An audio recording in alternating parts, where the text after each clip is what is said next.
Cassava as it is almost always dependent. So the body, everybody has sugar, an amount of sugar level in our body. Nippedia, dear, war, a situation a crack. If you don't have sugar, you go down and then you can collapse. Now, so only a situation a crack will be anyone. Overperform, and I said, this your energy is out. It's just a more than a swat. So each and every one of us have sugar, an amount of sugar in our body. Obia will situation a crack, it will be prepared. But with diabetes mellitus, now a situation that the sugar is more in the body. A situation fusions 1 year, just a situation so dependent. What makes this happen? Again, I'm aware is there is a hormone called insulin.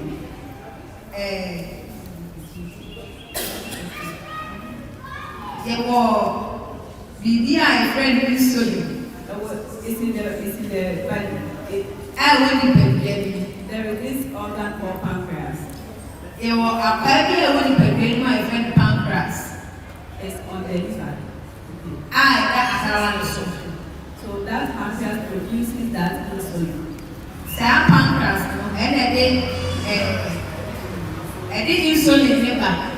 So when this pancreas refuses to do its work, that's a pancreas will say, I don't know what they said about to my was saying to you. You will have high sugar in your blood.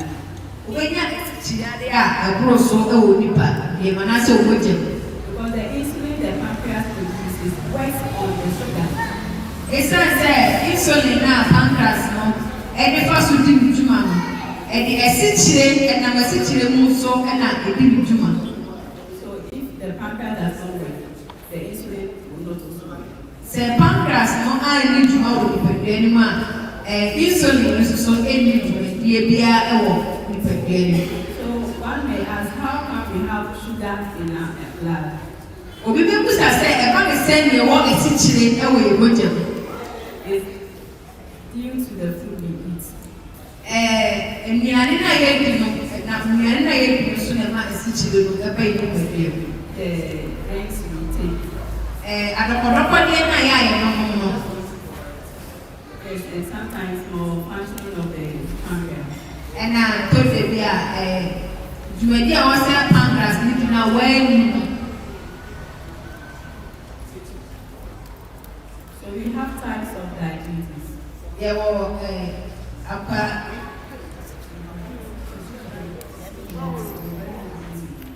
there was a chair I would go So we have the type 1. There will be a decline.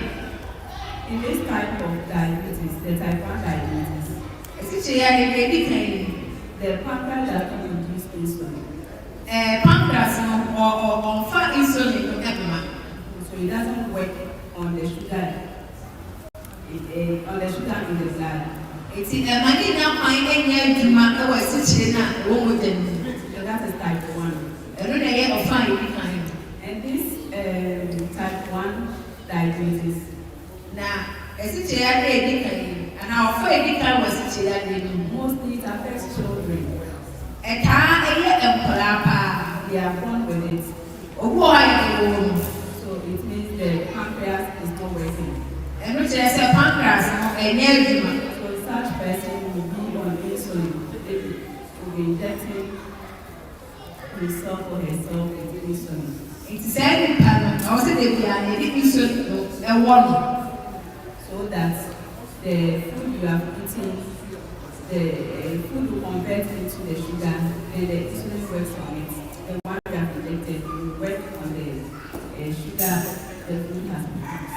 So the baby now working. A better than a call a situation now insulin when I said when I get warm at the name Abba.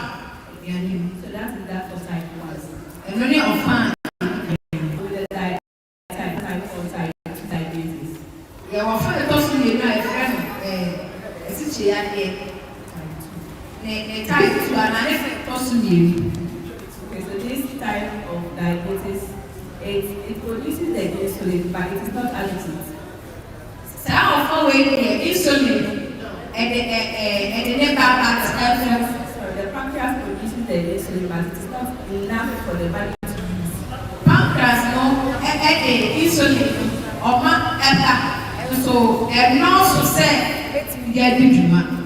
So you see traces of high blood levels in your blood, a sugar level in your blood. Eti wọ́n sɛ wọ́n ɛsikyire yadeɛ nketenkete anaa kakrakakra ɛwɔ owó gya mu. Then the third one is gestational diabetes. Na deɛ ɛtɔ so mmiɛnsa no soso yɛ ɛsikyire yadeɛ ɔmo nyam na ɔmo nyɛ ɛsikyire yadeɛ. So this type is like it happens when you are pregnant. Saa ɔfa wei deɛ ɛyɛ wabra a wɔnyam. It's due to hormonal imbalances. Sɛ nipadua akɔa ne bi no esisi so sɛdeɛ wɔsɛ esisi so a. So you end up having gestational diabetes. Ɛba ne sɛ ma wonya saa diabetes ɔfa ɛtɔ so mmiɛnsa diabetes. The pregnant rate that usually happens. Kaya na mpere bebree no apemfoɔ no na ɛkɔ saa tebea wei. So let's look at the normal ranges and then the abnormal ones. Yɛnhwɛ nea ɛyɛ pɛpɛɛpɛ ɛne nea ɛnyɛ pɛpɛɛpɛ soso. So there is a machine we use to check the sugar level. There is a machine we use to check that. Yɛwɔ mfidie a yɛde ɛhyɛ yɛsikyire yadeɛ no ɛtebea. So they break your fingertips. Ɛyɛ ana mpere bebree no yɛmmia anaasɛ yɛwɔ kokoro si anaasɛ ɔnsa no. Then there is a small machine. Then they take the blood. Na yɛde fidie ketewa bi abɛhyɛ ɔnsa no na yɛde agye emogya no ɛfiri nsa no. Then it records your sugar level in your blood. Na afei fidie no akɔfa sugar no a anaasɛ ɛsikyire dodoɔ no a ɛwɔ mogya no a wɔfaeɛ no.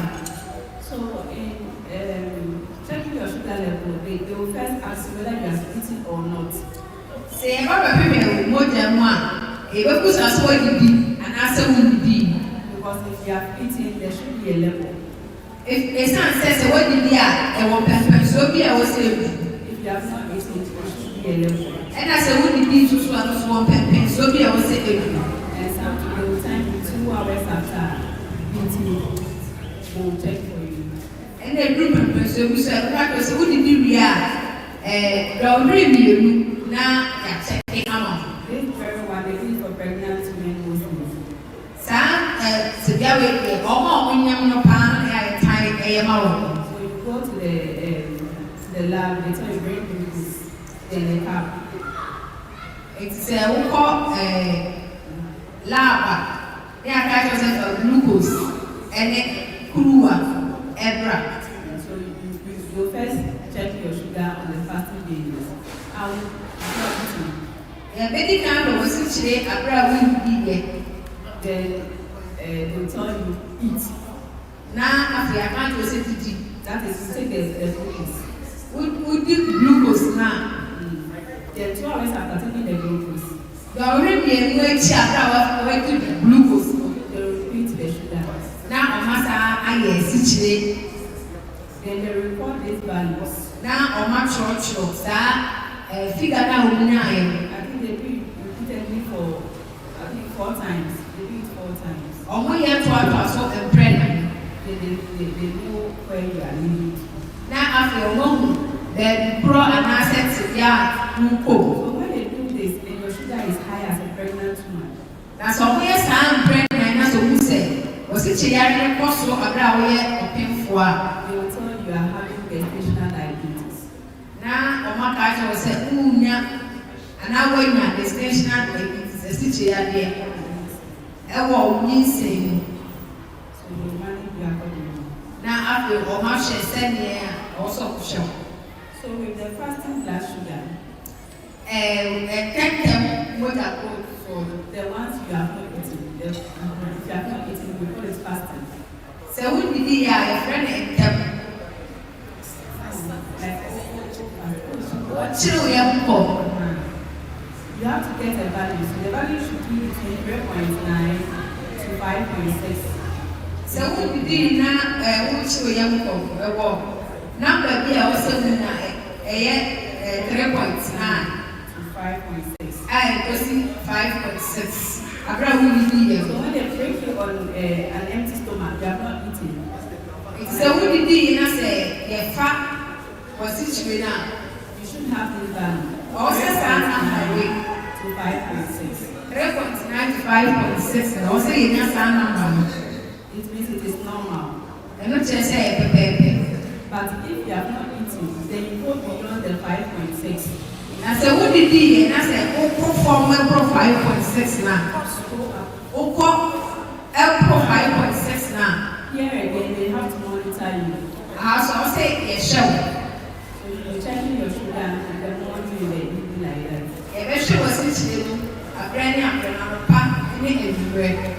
You tell the doctor where you are. Now, actually, we are sending you to be our. So, for the random means, the sugar value you will get when you are eating. So, essentially, I have figure and also, this one should be less than 6.9. So, who did you have? Was it now? You began to say, you start checking 6.9. Yes, it shouldn't go beyond 6.9. And you can say a pro 6.9. So you are having sugar of 7.0 and above. So you're taking out sugar, and that's what's the chill. A pot 7, and then a more swap. So you have to be cautious. I will say, we are So if you are eating late in the evening, say, who did it? And you should stop. shall say the guy. And let me say something about the fasting. You're supposed to fast for 8 hours. But I make a big class a bunch. Also, what's your common post one? Or bring a bunch. that is when we take the fasting blood sugar. One I fat a bunch if. So it's normally taken in the morning, early in the morning, like from 6 to 10. In prepared, but to do a year and pump. Because I'm pumping a fat, sugar, and I said, if. So when it is 10 o'clock in the morning and you're still not eating, we don't call it fasting again. Say, I want to pump nurses still winning the year, and I said, I won't chill you. So when you pick your sugar, it will read higher. It's a honey, a flower situation now, a bad kind apple. It means that the body has stored some energy or glucose in there. The body has stored sugar. And not just a piano alpha, a situation, a BF, a pan. So when you get to a level and you have not eaten, it's a group of happiness that will be here. The body will release the stored sugar. And piano, a giant, a situation. And it gives to the body for you to utilize it. And you piano giant, a situation, a crown, a mima. Also individual. But when you get to a level, after 12-1, you're still not eating, and the body has exhausted what has been stored. That is when you go off the coagulation.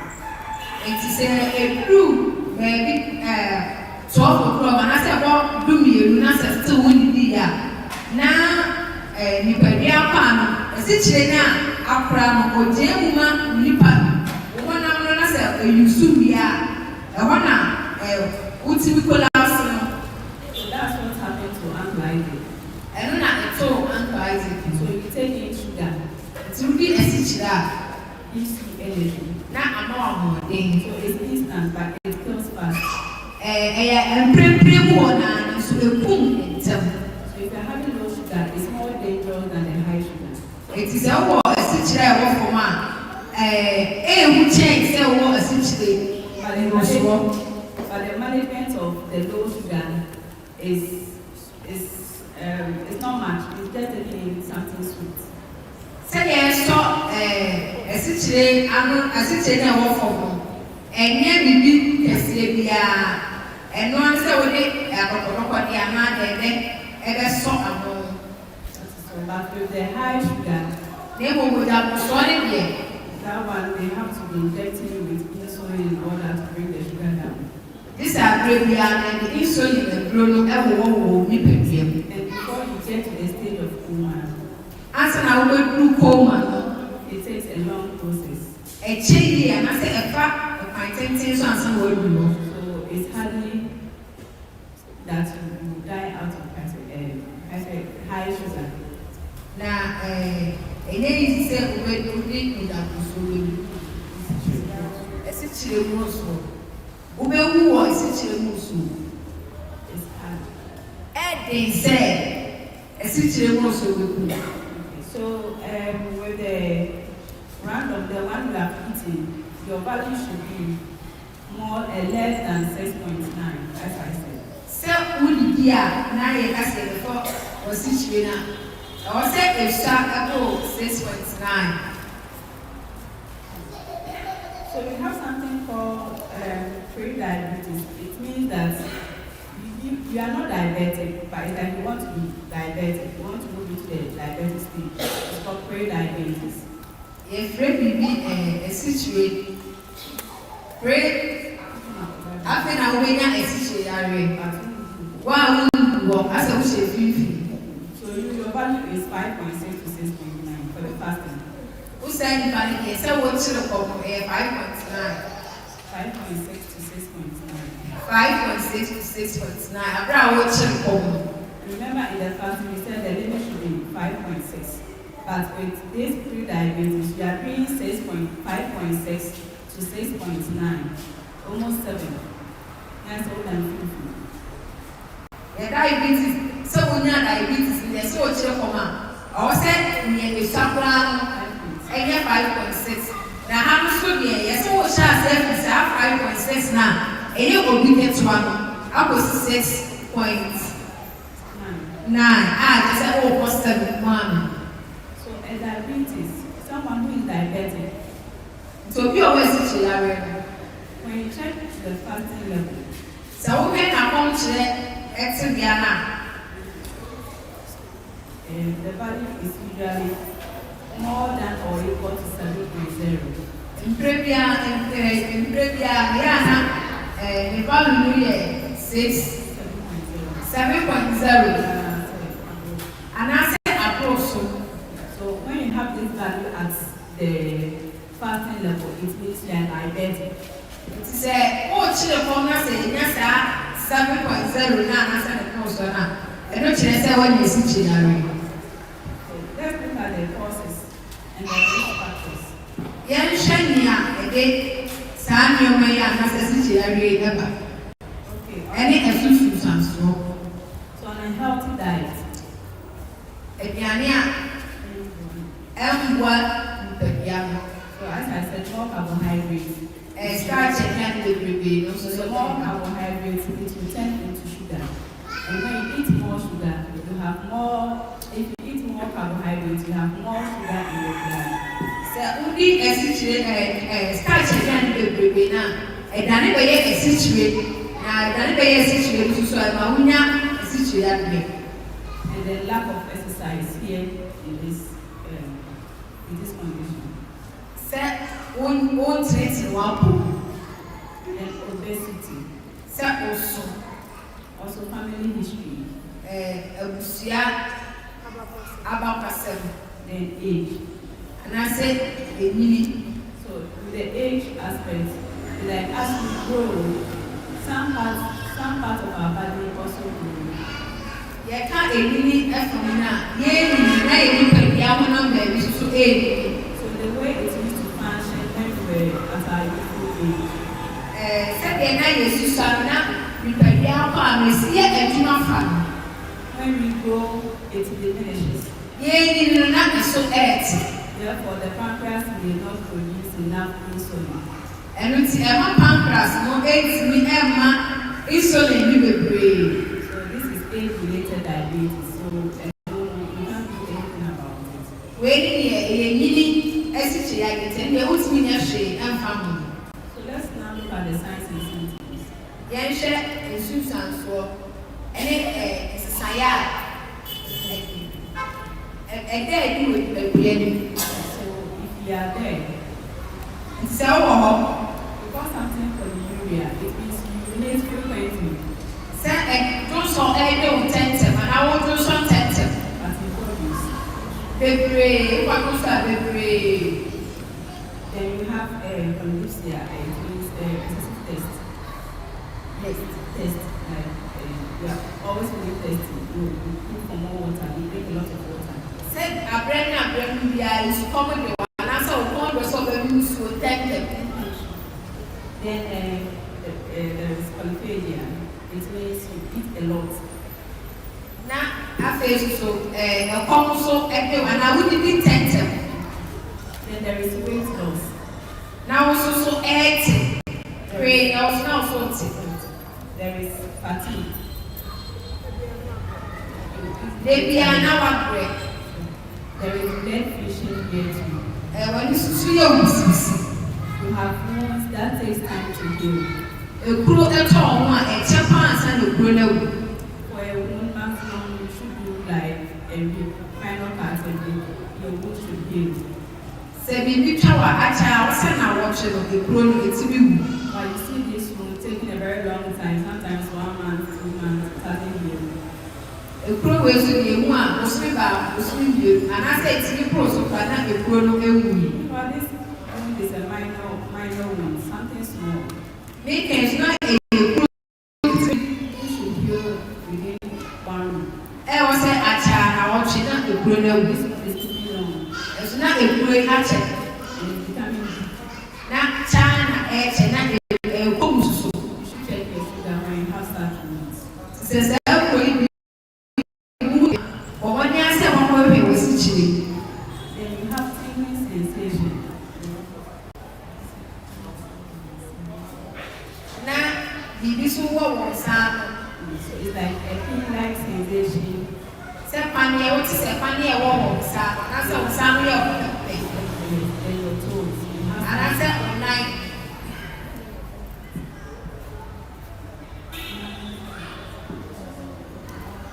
the numbness. Say, on Saturday, and I said, I shall now say, and I said, you could get up and I said, So you should also report.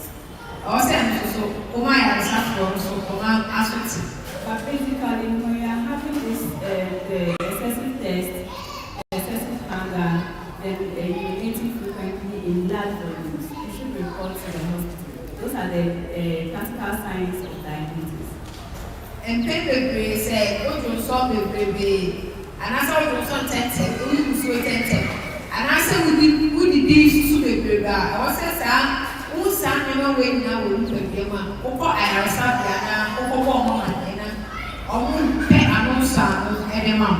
So we are looking at the complications. If you want to treat the diabetes, Say, one check, a situation, one son, and Susan Slope, and a debut with the baby. so it brings about heart diseases. And they are my area ever.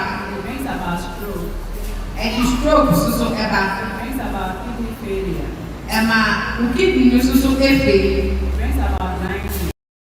When you extra, It brings about foot problem. Emma, you are so online. So how do you prevent diabetes? The very is a situation, you are young. Eating healthy. Say, lady, and Yania. Apple evil. So you eat less carbohydrates.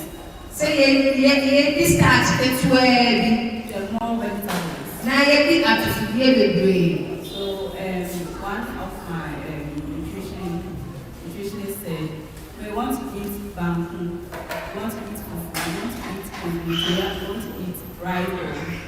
You make a feast, okay?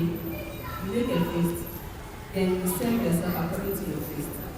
Then the rest will be soup around it.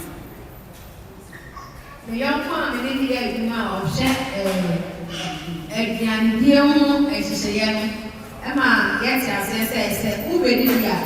Seven set room to a self. My every day is where we have a final exam. Enye bebree. And please let's do more of fish. Na yenye na fish susu bebree. If you want to do meat, you have to roast it.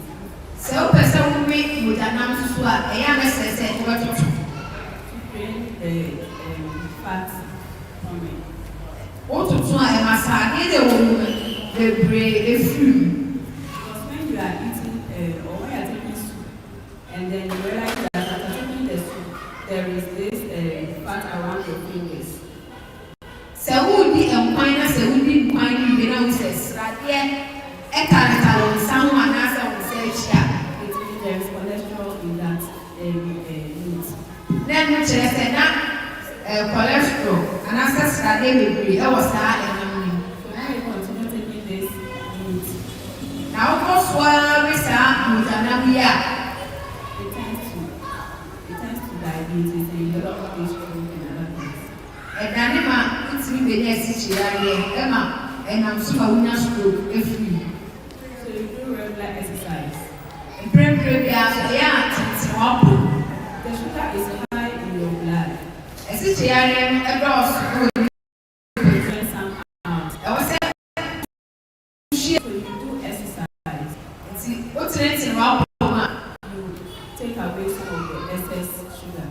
asikyire no deɛ ɛho hia wɔ nipadua mu ɛbɛpie abɔnten Then you maintain healthy weight. na apɔmuden wɔn mu duro no soso wate so. So if you are obese, you try and then reduce your weight. Mɛsrɛ sɛ wɔn mu ɛyɛ duru bebree a na wapɛ sɛ wɔbɛte so anaasɛ sɛ wososo a na wapɛ sɛ wɔbɛte kɛseɛ no so. By exercising regularly, Abere a wotete wo mpom de biara by reducing your carbohydrates intake, na starch na wodi nso wate so you do more vegetables. na wadi atosodeɛ bebree. Here in diabetes, we don't encourage more fruits. You take fruit, but not more. Bɛɛsi kyerɛ mu a yɛnhyɛ wo bebree sɛ di fruits wobɛtumi adi but yɛnka ne sɛ di bebree. Because fruit has something called fructose. It's also a form of sugar. Ɛsiane sɛ nnuaba no no soso wɔ biribi wɔ ne mu a ɛno nso ɛyɛ asikyire. So when you take it more, Sɛ wodi ne bebree a it will go and increase your sugar intake in your blood. ɛno nso fa kɔka asikyire na wodi ne wɔ nipadua ma no nso akɔ soro. And your blood level will increase. Your sugar level will increase. Ebi wɔn nsa afɛ wɔsi kyerɛ adeɛ no ɛno nso ɛkɔ soro abere a wodi nnuaba no. If you are coming to take an orange, Yɛfa ne sɛ wobɛdi ankaa you have to cut them into 4 equal parts. a ɔwɔ sɛ wotwa mu nan. So you are taking your breakfast or your lunch. Sɛ wodi ɔno pɛ aduane a ɔnaasɛ wawi aduane a Take 1 part, a quarter. na wokyerɛ mu nan wayi mu baako na wadi. Then you take it, that is all for the lunch aspect.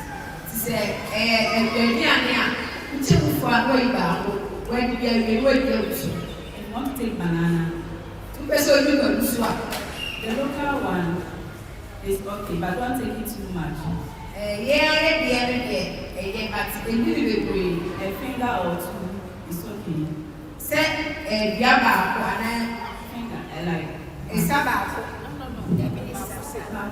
baako pɛ anaasɛ mmienu sɛ yɛate tea baako anaa yɛate tea mmienu it's okay. ɛno nso yɛ. But with the foreign breed, Na deɛ ɛfrɛ no abrokyire nkɔdu anaasɛ aborɔfo kwadu no deɛ so that one, when you take a finger, ɛno deɛ woyi tea baako you a have to cut into 2. ɔwɔ sɛ wotwa mu mmienu.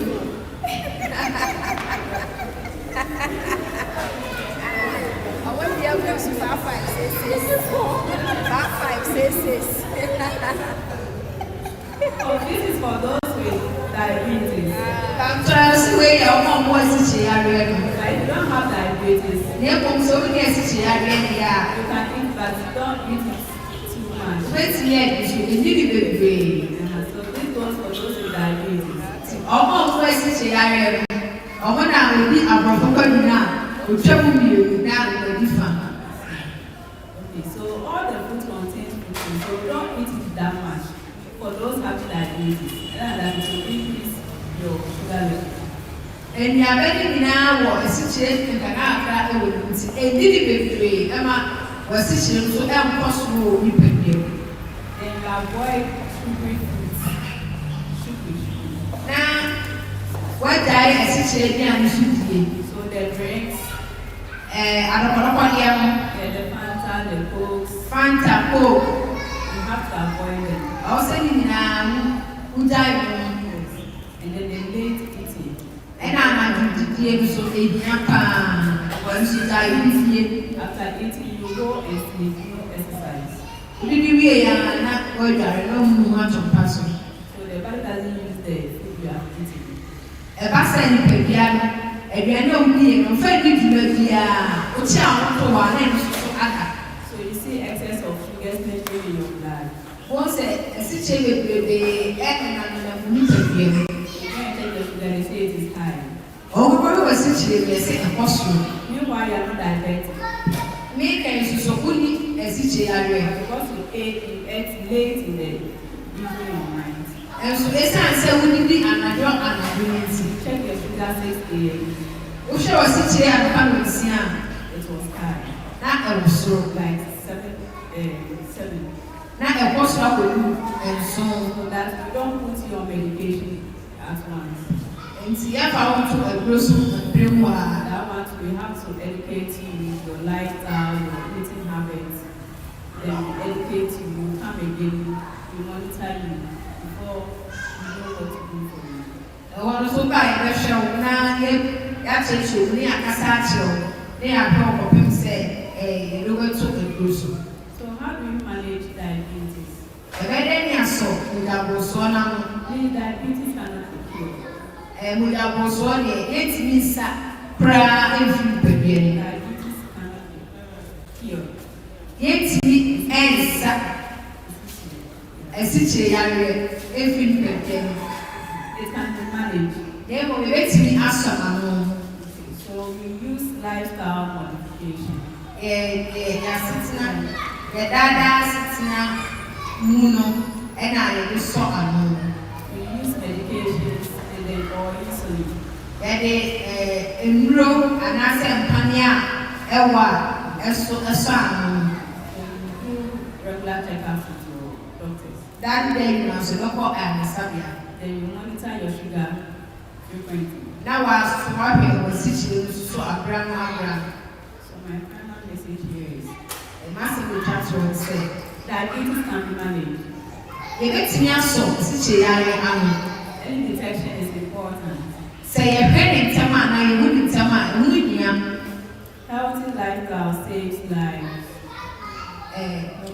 Abrabopa. Emma.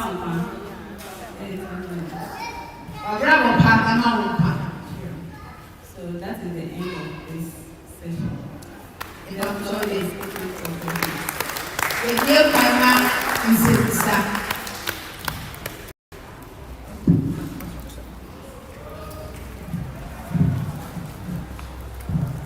Praise the Lord. For Sister Nikasamu, or Sister who are diabetes, men give fruit to people. And now, first, Sister Nikasamu, who are Modabuswa, and Yasa already fruit to people.